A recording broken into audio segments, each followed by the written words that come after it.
In the previous lessons, we have learned about Node. We have also seen how Node can be used to set up a web server. Now, the Node designers intentionally kept Node small with a small number of core modules so that they can leave it up to third-party developers to come up with innovative solutions to problems. So once Node was released, a number of third-party developers started designing and releasing interesting third-party modules that can run on top of the Node platform. Now, you have seen a number of Node modules that could be used for front-end development in the previous courses. Now, in this course, we are looking at server-side development, and on the server side, one of the most popular third-party Node modules or frameworks for building HTTP servers is Express. Let's look at some details of Express in this lecture, and then we will make use of Express to build a server that serves up REST API throughout the rest of this course. First, what is Express?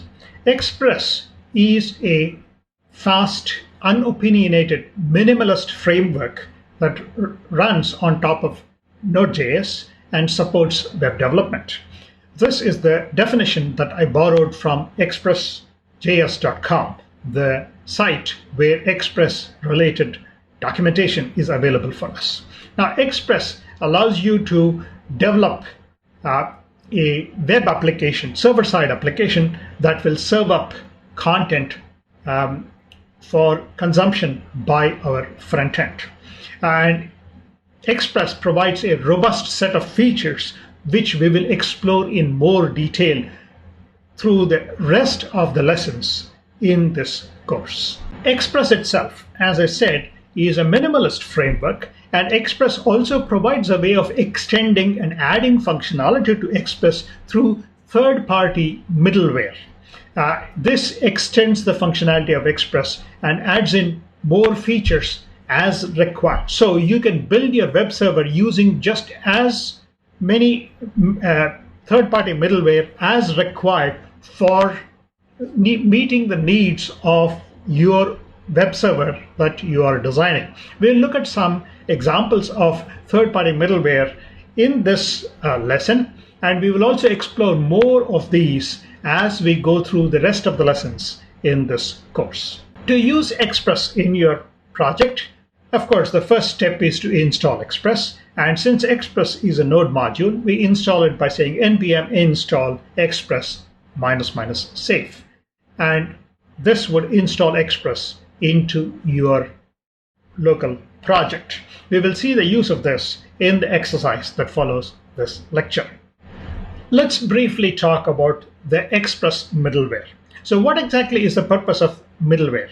The middleware that Express supports provide a lot of plugin functionality that would be used to enhance your Express application.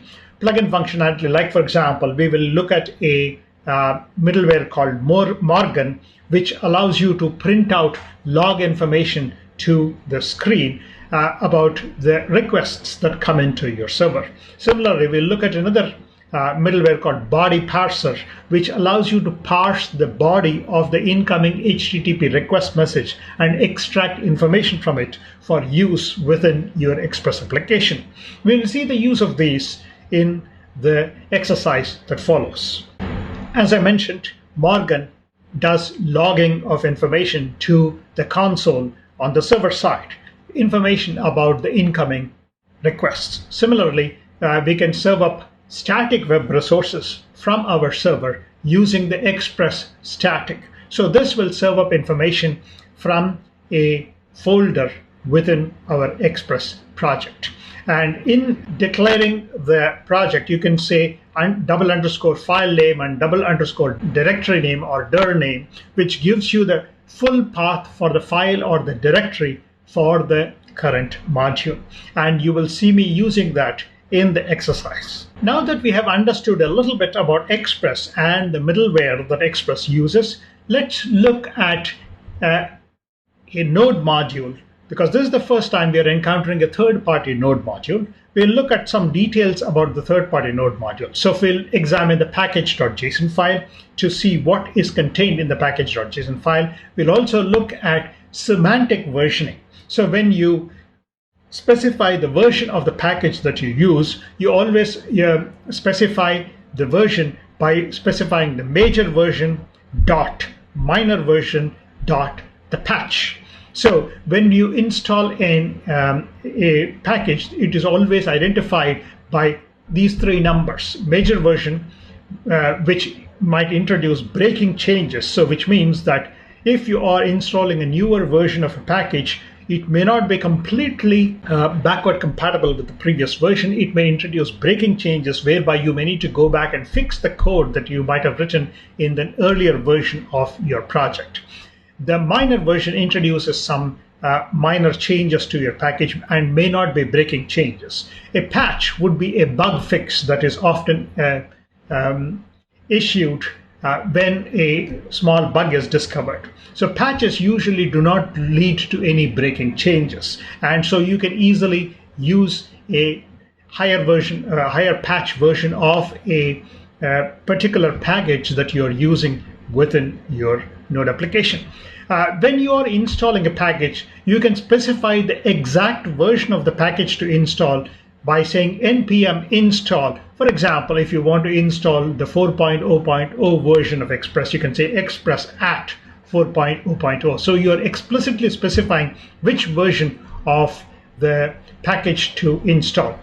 If you are okay with a higher level patch version, you would say npm install express at tilde 4.0.0. If a minor version, higher version of a package is acceptable, then you would say hat and the name of the package. Now this kind of information is also saved in the package.json file. We'll quickly pay a visit to the package.json file where you would notice some of this information being saved. Now when you do the exercise that follows this lecture, you will see this in the package.json file. This will be the result of completing the exercise that follows this lecture.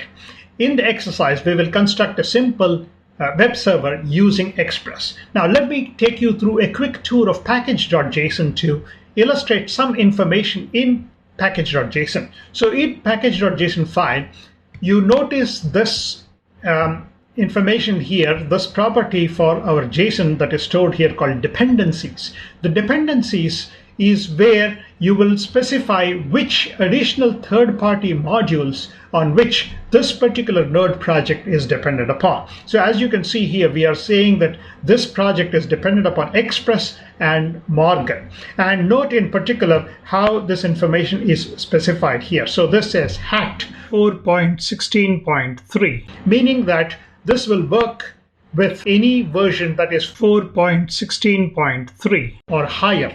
You can use a higher level minor version and this project will still be okay with it. And similarly for Morgan, we have specified the information here. So this additional information is added into the package.json file whenever you do npm install and say -- save flag for the npm install. Now, also, you will notice that I have created a .gitignore file here. And inside the .gitignore file, I have specified that Git should ignore the node modules folder. So what exactly is contained in the node modules folder? If you install third-party modules into your node application, all these third-party modules will be saved in the node modules folder here. So within your project, you will see that the node modules folder has been created here. And taking a look at the node modules folder, you will see a whole bunch of packages that have been installed. Now, all these have been installed because you installed Express, and Express in turn depends upon some other packages that are required. So all those also get installed here by default. In particular, let me also draw your attention to the Express package here.